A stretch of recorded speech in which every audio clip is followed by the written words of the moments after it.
Mr. Deputy Speaker, Sir, the recommendation on certain observations of the board with regard to the policy on children of our country is really speaking a very good outcome and a very good exercise. I have patiently heard the views on the policy as they were expressed by our Honorable Deputy Minister on the last day of the previous session. I also congratulated him for his attitude towards the children.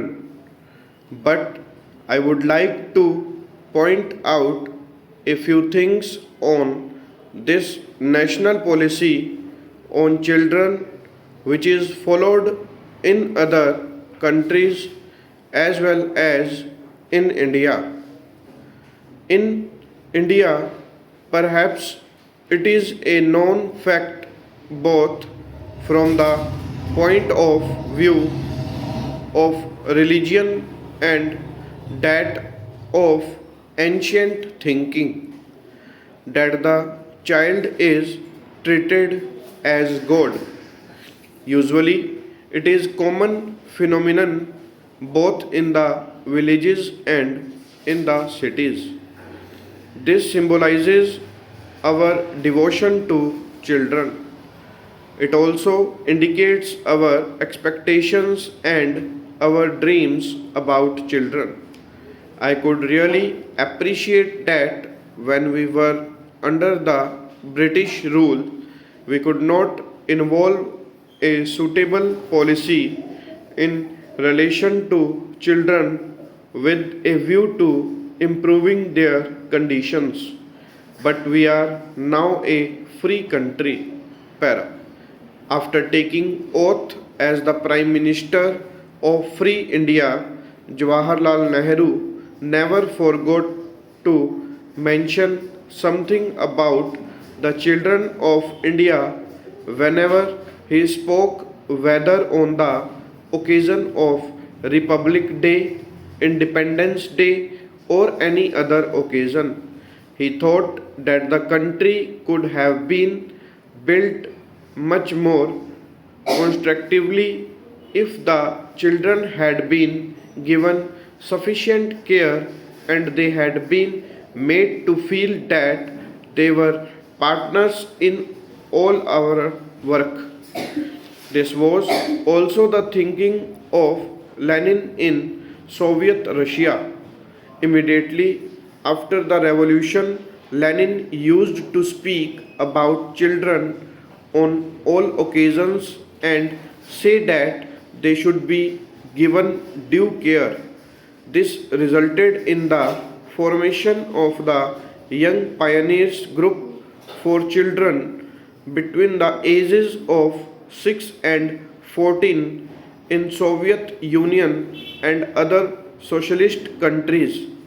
In all the socialist countries, this group is recognized, engineered, financed, and administered by the governments and given highest priority in the matter of development. Similarly, measures have been undertaken recently in Iraq also. While I was there recently, I could see that they have adopted the same policy. The first priority is given to them by that country. In our country, many organizations do take care of the children. Voluntary organizations and the state governments do provide them with many facilities. Para. The recommendations are very nice.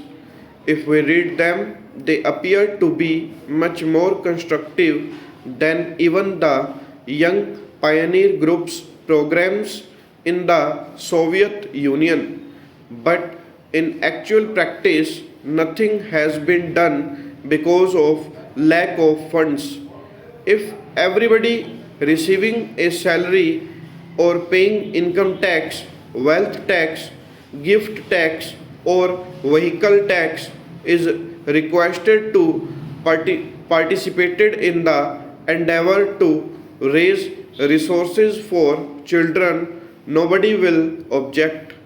If the general masses pay 5 paisa per individual per year, we can have a very sizable budget and a very constructive and comprehensive policy both at the center and in the states.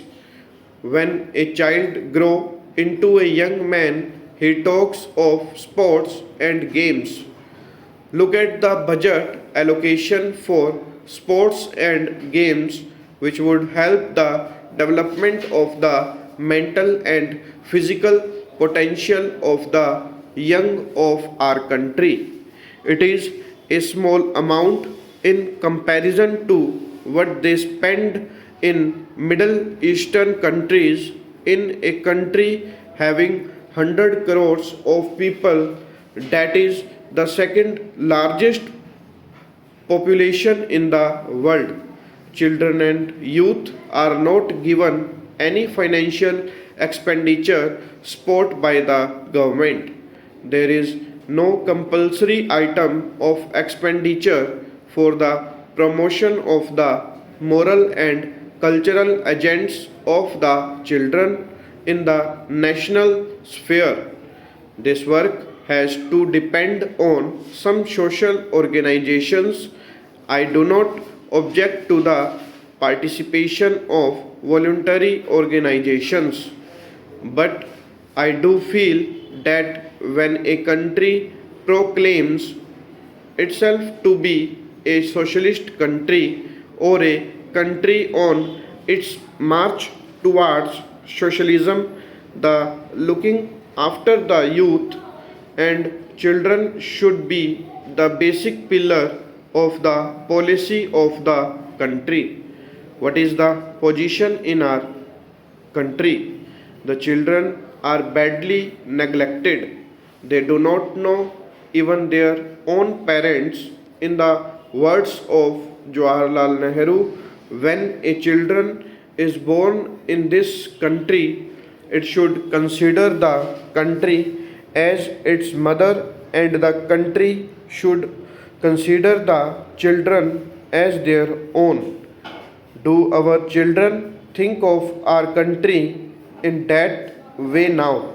Today, the looking after of children is done by the father of a church because they feel that is the way of serve God. Sometimes we give them prizes or we recommended their names to the United Nations organization or other authorities for the award of Nobel or some other prize. But do you think that a country like ours should depend on a father of a church for the welfare of our children? The moment a child is born in our country, it should be the responsibility of the country under our constitution and the rule of law as it obtains today. Stop.